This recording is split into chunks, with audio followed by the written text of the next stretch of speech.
Okay, we are continuing with the old 2017 release STAAR test. We're on question number 41. This time we cannot use the method where we graph this and then graph our answer choices because they're only giving one of the two binomial pairs. In this case, we're going to have to X factor. We're going to multiply A times C. 18 times 2 is 36. That's what goes on top. And then our B term goes on bottom, negative 15. And we're going to list our factors. We have 1 and 36, 2 and 18, 3 and 12, 4 and 9, 6 and 6. Which ones will combine to give us a 15 or a negative 15? Well, that would be a negative 3 and a negative 12. Two negatives multiply to give me a positive 36, and when we add them, they would give us a negative 15. So those two are going to break up our middle term. Obviously, the 18x squared stays the same. Negative 15 is now broken up into negative 3x and negative 12x from our factors over here, and then the plus 2 stays the same. We're going to factor by grouping. So we're going to group the first two and the second two. Factoring out of 18x squared and 3x squared is a 3x. We're left with 6x minus 1. On the next one, 12x and 2. The first number is negative, so we're going to factor out a negative. So we're factoring out a negative 2, and we're left with 6x minus 1. Then we see the binomial that repeats. That'll be our first one, 6x minus 1. And the leftovers will give us our second binomial, 3x minus 2. We look at our answer choices, and we see that A is one of our two binomials. Moving on to the next one. We have another one of the easy questions. It's asking for the 0.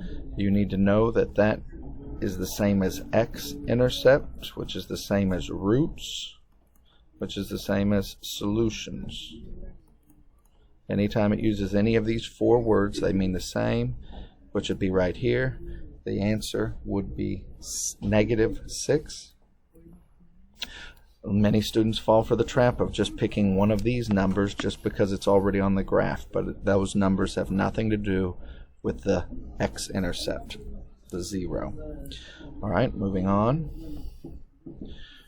We have a question in vertex form. All of our answer choices. And it wants to know which one has a vertex at negative 3, negative 7, and passes through this point.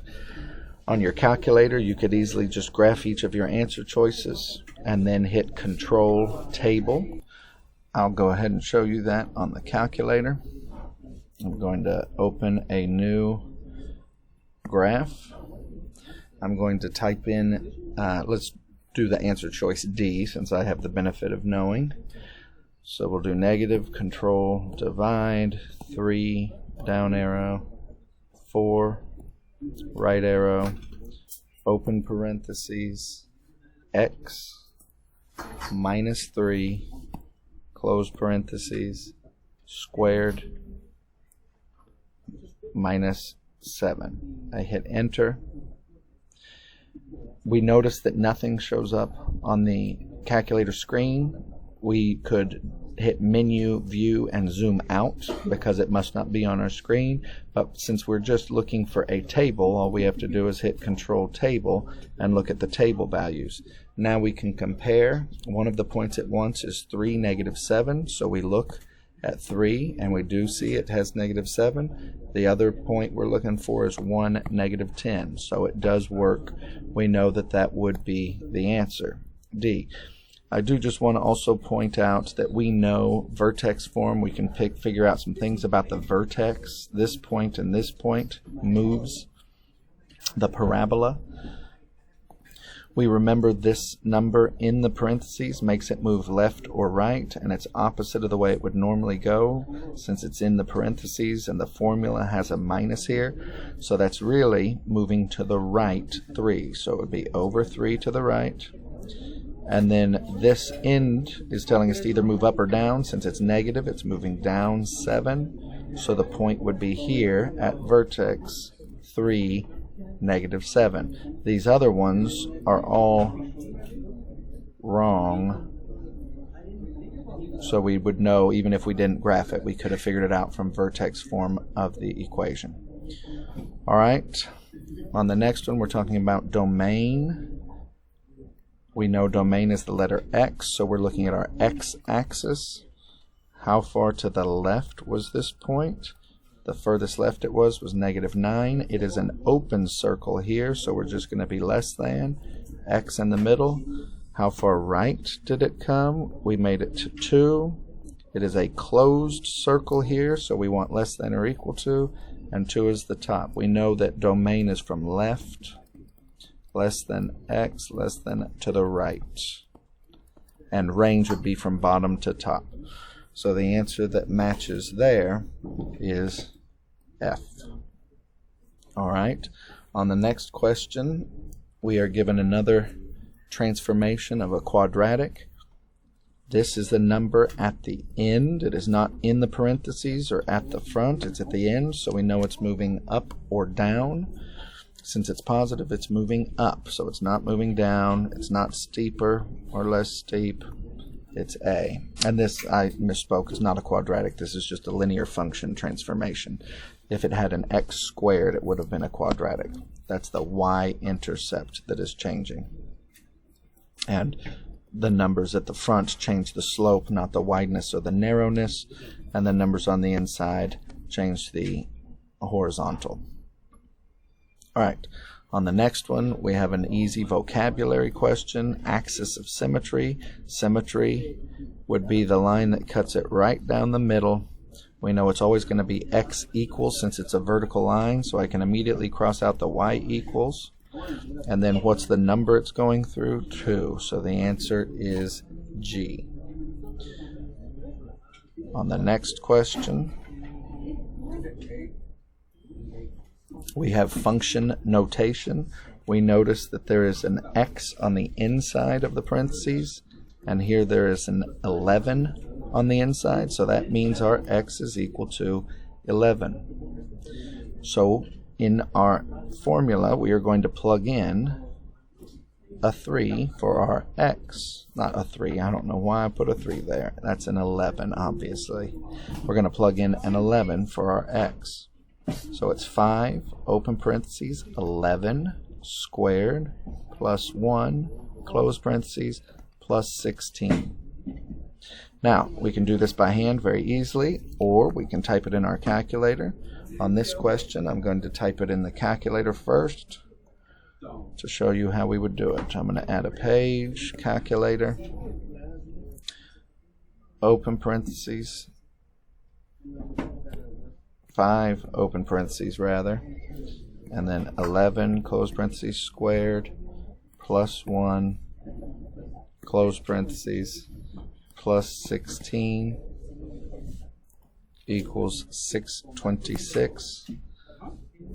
626, which is D.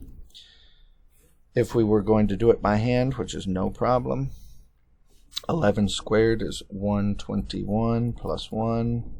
Bring everything else down. 121 plus 1 is 122. 5 times 122 is 610. Plus 16 gives us 626. Either way. All right, on this next one, it's asking us which system of equations. The system is more than one, so we have 2 in this question. Is represented here. Several ways we can do it. We could use solve system in the calculator, so we could hit menu, algebra, which is 3, and then solve system, which is 2. Type these in. We would get an ordered pair as our answer, and we would compare that to see if it matches here. So that's one way that it could give us a hint as to whether we're on the right track. The other way we can solve this is by taking our answers and turning them into y equals mx plus b slope-intercept form. Let's go ahead and try that. 3x minus y equals 2. That's my first equation. And our second equation is 4x plus 9 equals 36. Now we're going to solve for y. Minus 3x minus 3x. Negative y is equal to negative 3x plus 2. Divide by negative 1. Divide by negative 1. Y is equal to 3x minus 2. We can look up at our graph. The y-intercept should be negative 2, and the slope is up 3 over 1. Up 3 over 1. That works. All right, and now we're on the second equation. That needed a y there, obviously. Minus 4x minus 4x. 9y is equal to negative 4x plus 36. Divide by 9, divide by 9. Y is equal to negative 4/9 x plus 4. 36 divided by 9 is 4. A y-intercept of 4 and a slope of down 4 over 9. 1, 2, 3, 4 over 9. So that indeed matches. The other way that we could do this on the calculator would be to put it in standard form on the calculator, which would be menu, graph entry,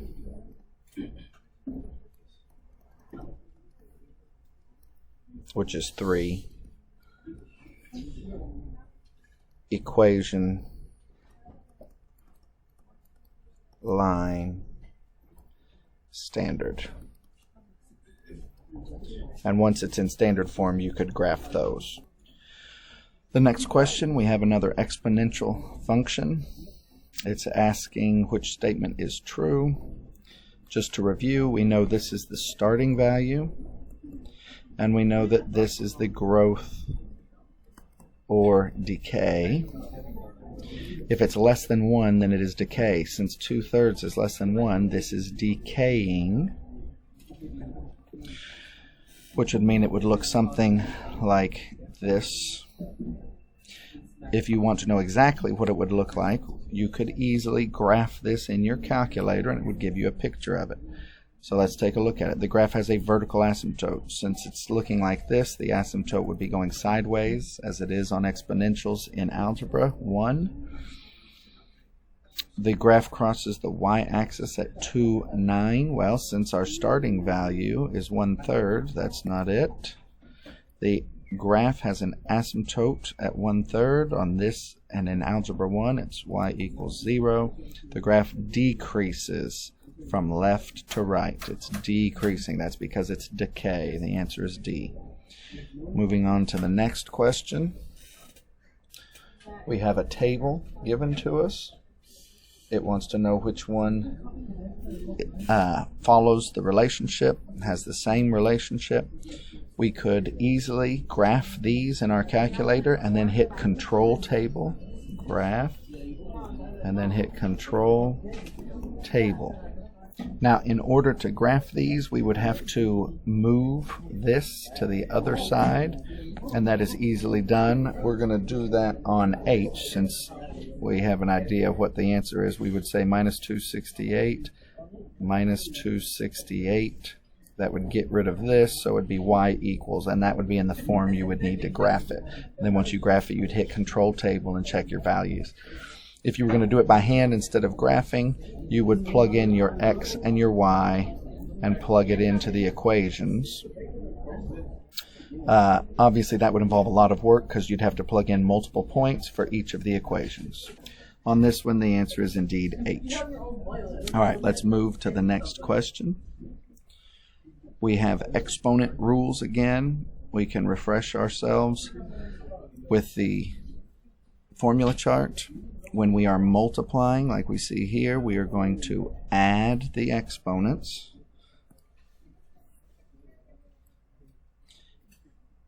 The multiplying is going to occur in a moment, but first we have an exponent raised to another power of an exponent. Outside of the parentheses is another exponent. So what's the rule for that? We're going to look. We also need this rule here. We see the same format. And what does that mean we're going to do? AM times N. We're going to multiply the exponents. So let's take a look at this first one. So we are going to distribute, but the common mistake students will make is they'll just multiply 2 times 7 since they think they're multiplying, but the multiplying is just happening with exponents, and there's a hidden 1 on top of that 7, so it's 2 times 1, so that's 7 squared. 2 times 3 gives us 6. 1/2 times 8 gives us 4. And now 7 squared, we know that's going to be 49. You could put that in your calculator if you didn't know that. It means the bottom number, the base number, times itself 2 times. And then x to the 6th power times x to the 4th power. We know we add the exponents, so that would give us x to the 10th power. So the answer would be B. All right, moving to the next question.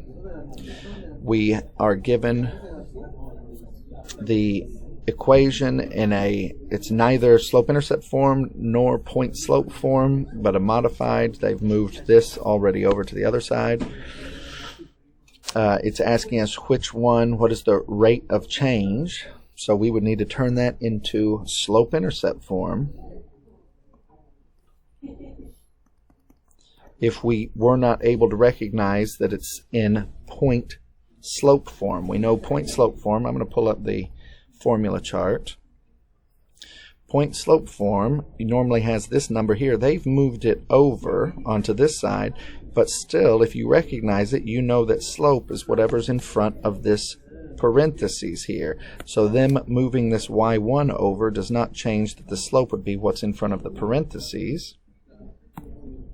So in this case, in front of the parentheses is 1.5. The answer would be F. But let's say you couldn't recognize that, and your old faithful equation is slope-intercept form, y equals mx plus b.